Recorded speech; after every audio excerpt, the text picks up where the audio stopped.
Hello, everyone. We are gathered today to honor George Floyd, Breonna Taylor, Ahmaud Arbery, and the many other Black lives taken by those who had sworn to protect them. And I'm honored to introduce this gathering. I see the gross injustice. Our great nation was built from the labor and strength of enslaved Black people. And that terrible legacy is preserved in harmful racist systems that produce and sustain to this day large disparities in health, wealth, education, opportunity, and police brutality. We acknowledge this and are ashamed. We see the pain, the anger, the frustration, and the exhaustion of all Black people, Black families, Black communities, and we must ask ourselves, how can we let this continue? People are in the streets. The movement is growing.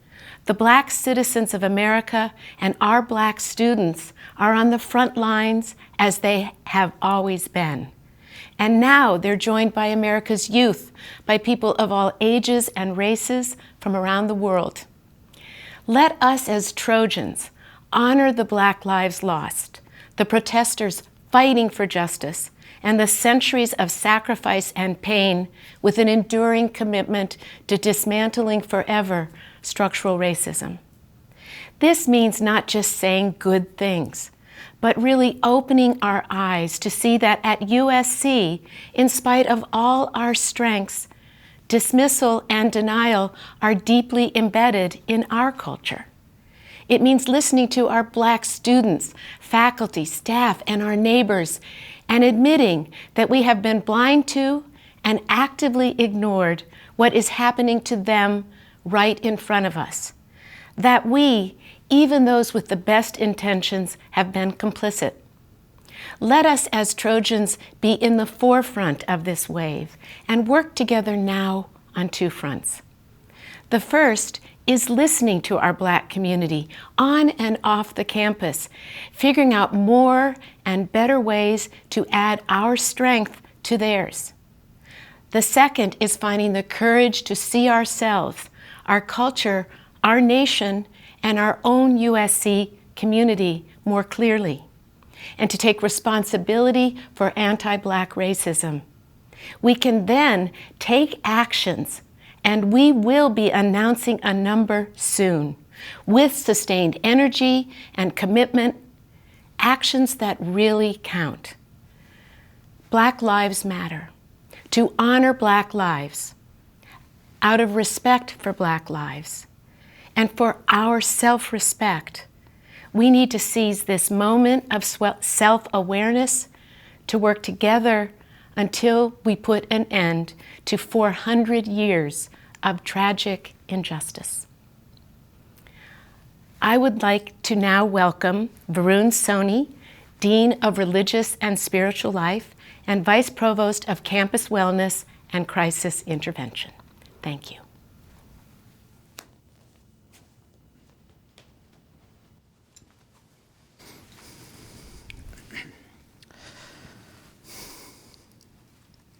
Thank you, President Folt, for your leadership during this devastating time and for bringing us together today when we need each other most. I'm also very thankful to our speakers today who collectively represent students, staff, faculty, and other senior leadership perspectives. And I'm especially grateful to everyone who has joined us online this afternoon for our University Vigil honoring Black lives. Several months ago, a new plague drove us all indoors and away from each other. And several weeks ago, an old plague drove us all outdoors, into the streets, and back towards each other. Whereas the new plague of COVID-19 mandates that we socially distance and physically disconnect, the old plague of anti-Blackness demands that we socially re-engage and spiritually reconnect, right here, right now, with each other. This plague of anti-Blackness, which is one of America's original sins and is older than the nation itself, embodies a profound betrayal of our cherished constitutional promises of equal protection, due process, political rights, and civil liberties. This plague of anti-Blackness, which endures as a spiritual sickness, constitutes a blatant violation of the shared ideals of our great faith and wisdom traditions and of our most sacred aspirations for prophetic justice. And tragically, this plague of anti-Blackness continues to infect virtually every discipline and domain of American life, from racial profiling to mass incarceration, from voter disenfranchisement to employment discrimination, from healthcare disparities to income inequality, from barriers to early education to underrepresentation in higher education, from predatory lending to redlining, from who we see on the streets to who we see in the suites. We now stand at a seminal moment in American history when we must all decide for ourselves if we are going to be part of the problem or part of the solution. We come together at this watershed moment to use our words, to exclaim that our words are not enough, and that now is the time for action, not just incremental but transformative. And such action requires us to courageously act in our own hearts and minds, to act in our own families and communities, and to act right here at our own university. At its best, a university can be a great equalizer of social inequity, a great beacon of inclusion and diversity, and a great incubator for solving the most challenging problems of the world. But a university can also be a place that reproduces and reinforces entrenched social hierarchies, a place that doesn't always align its actions with its values, and a place where some people on campus are made to feel like they don't belong. My hope and prayer for our beloved university is that we choose to take up the challenge of this moment by doing the life-affirming work of love and justice together. As we do so, we must never forget that we all belong to the University of Southern California, and that the University of Southern California belongs to all of us. Today, we come together as a university community to honor Black lives by observing 8 minutes and 46 seconds of silence, the amount of time George Floyd laid on a Minneapolis street with a police officer's knee pinned down on his neck as he gasped for air, pleaded for mercy, called out to his mother until he died. And so we gather today to share 8 minutes and 46 seconds with each other, as others around the country and around the world have done, to mourn, to reflect, to pray, to process, to care, to commune, to cry, and most of all, to remember. We remember George Floyd. We remember Ahmaud Arbery and Breonna Taylor. We remember Eric Gardner, Alonzo Smith, Michael Brown, Janet Wilson, and Stephon Clark. We remember Tamir Rice, Natasha McKenna, Botham Jean, Tanisha Anderson, and Freddie Gray. We remember Tatiana Jefferson, Alton Sterling, Kendra James, Sean Bell, and Philando Castile. We remember Amadou Diallo, Manuel Loggins, Margaret Mitchell, Walter Scott, and Laquan McDonald. We remember Yvette Smith, Rakia Boyd, Brendan Glenn, Felix Kumi, and Sandra Bland. We remember Trayvon Martin, Freddie Blue, Maya Hall, Pamela Turner, and India Kager. We remember Emmett Till. And we remember so many others. Their Black lives were significant. Their Black lives were essential.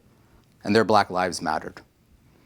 So please now join me in observing 8 minutes and 46 seconds in any way that is meaningful to you. Thank you.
And now it is my great privilege to introduce Renee Smith-Maddox, clinical teaching professor and diversity liaison at the Suzanne Dwork Peck School of Social Work.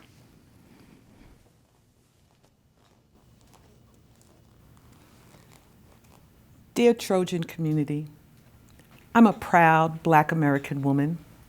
I'm a mother of a Black woman, and I'm a wife of a Black man for 34 years. I'm mourning. I'm angry. I'm restless. My people have endured far too many acts of violence. George Floyd entered our lives in such a disturbing way.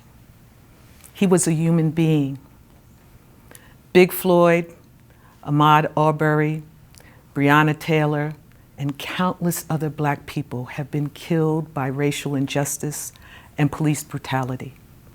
No one should take their last breath in the way they did. Because of them, we are focusing on the plight of Black Americans in the United States, racism, and the systems of oppression in which we live. May they rest in power and peace with the ancestors. I am humbled by these times, yet remain energized by the possibilities ahead. The diverse crowd of protesters around the country illustrates the power of the people. I'm inspired to see the Rainbow Coalition of folks united for collective action. I hope that the residual effects of the past 2 weeks have shaken us out of denial and shown us that Black lives matter. Now it's time to set our intentions and our agenda. Will we fight against racism and anti-Blackness? Will we engage in collective action for a more equitable, just, and inclusive USC? Will we use our power and privilege to promote positive change in policies and practices at USC? To start the radical healing and change process, we must recognize our differences and the effects of structural oppression and systemic racism. We have a long and hard road ahead of us, but I believe in radical hope. Indeed, it is the mindset for change to occur. Thanks for this moment. I thank you for listening. In solidarity, may we fight on together.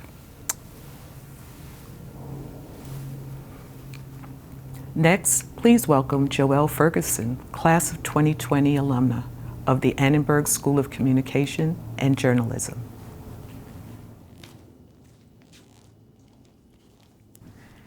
We come together with pain, with outrage, and with loss. Dealing with loss is never easy. 4 years ago, I lost my mother to cancer, and it felt like a part of me was taken away. And while grief can oftentimes leave us feeling sad, angry, and confused, I found that it can also awaken a sense of hope, purpose, and opportunity. Opportunity to create a new way of living that reflects the shift evoked by our time of loss. I want to take this time to applaud the Black community for consistently and swiftly turning suffering into hope, from taking the senseless killings of millions and turning it into an opportunity for reform, unity, and love. But just because we know how to turn grief around doesn't mean we should be forced to do it nearly every day of our lives. I'm only 22 years old, and I've seen stories like George Floyd's, Breonna Taylor's, and Ahmaud Arbery's too many times to count. I don't want to see it anymore, and I know you don't want to either. But this begs the question of how are we going to make sure that happens? How are we going to continue to move towards creating a world that reflects God's love? A world filled with patience, kindness, humility, generosity, hope, and justice. And while I say we, this is surely a question we all have to privately ask ourselves. Yes, this is a collective movement, but as stated in Scripture, we have different gifts according to the grace given to each of us. And if your gift is teaching, then teach. If it is to encourage, then give encouragement. If it is giving, then give generously. But whatever your gift is, I urge you to please use it now. Because for this movement to have sustainable change, It needs something that only you can do. So today, let's honor those who we have lost by utilizing our lives to build a better world than they left behind. I challenge you to find your spiritual gift and use it to change the world.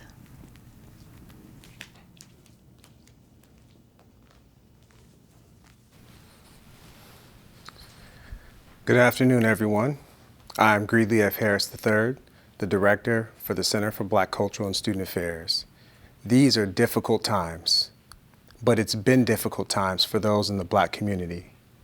Racism and systematic oppression have become a norm in many of our lives that we come to expect it. We have to prepare our children to deal with it on a daily basis. But when is enough enough? It is time for America to confess its sins, that we are not our brother's keeper. George Floyd, Ahmaud Arbery, and countless other Black men and women had their lives snatched away due to the evils of racism. I remember learning about the inception of the Black Panther Party and how they educated themselves to protect Black people, provide resources to the community, and police the police. Although it seems we've come far as a nation, these issues are still very relevant today. When is true change going to come? How many more brothers and sisters can we allow to be snatched away? How many more families will we allow to become fatherless, to become widows, or to become poor due to systematic oppression in our laws, policies, and the distribution of resources?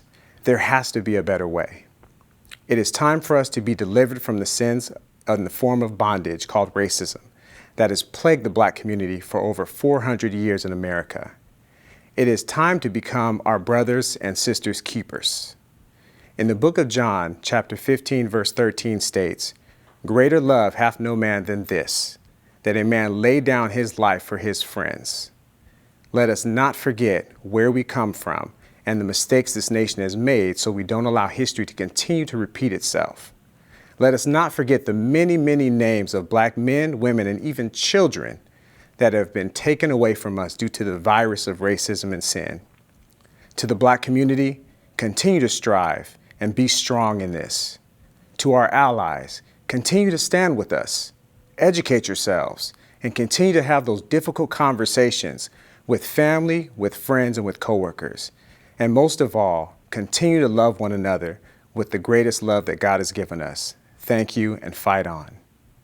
Now I would like to welcome Reverend Najma Smith Pollard, Program Manager of the USC Cecil Murray Center for Community Engagement. Thank you.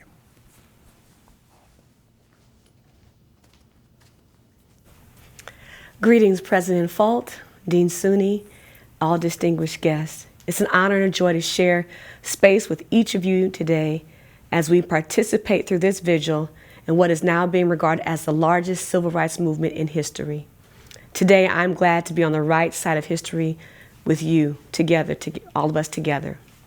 As a Christian, I look to the Bible to give me hope, healing, and direction at times like these. And wherever your faith tradition is, I hope you will look to your sacred writ for hope, encouragement, healing, or whatever it is you need most right now. Thank you, however, for allowing me to share this with you. Micah 6:8 says, "He has shown you, O mortal, what is good, and what does the Lord require of you, to act justly, to love mercy, and to walk humbly with our God." I've been wrestling with this command the past few days. I was actually awakened about 3 a.m. just 2 nights ago as these words ran through my mind. I took a moment to pray to understand why this was so apparent at 3 a.m. And then it struck me. I had not really paid much attention to it in times past, but like I did the other night, but it was that one word, require. See, require intimates that there is something specific that the Spirit of God is wanting of me right now. And I called it a holy summons. A holy summons towards justice, to do the right thing at the right time for the right reason, period. A holy summons towards mercy, which is in its original meaning is loyal love or loving kindness, to behave in a way that is loving and kind. And a holy summons towards humility, get ego out of the way, to keep the heart in the right place with God, Creator, Holy One, higher power, whatever name you call upon. The real deal is it's not about me. It felt strange to get this message because none of these sound very radical. But juxtaposed with the vitriol, hate, injustice, pain, anger, and evil that has created this wind force, that's created this perfect storm, I would offer that they are quite radical. Sometimes the most radical thing we can do corporately, but more important individually, is to do just that, the right thing, or to be loving and kind, and have a clear identity check that it's not always about me. May you answer your holy summons. May you be radical in the simplest of ways. God bless you and thank you for allowing me to share. And now to close our program, I'd like to introduce Felicia Washington, Senior Vice President of Human Resources. Thank you.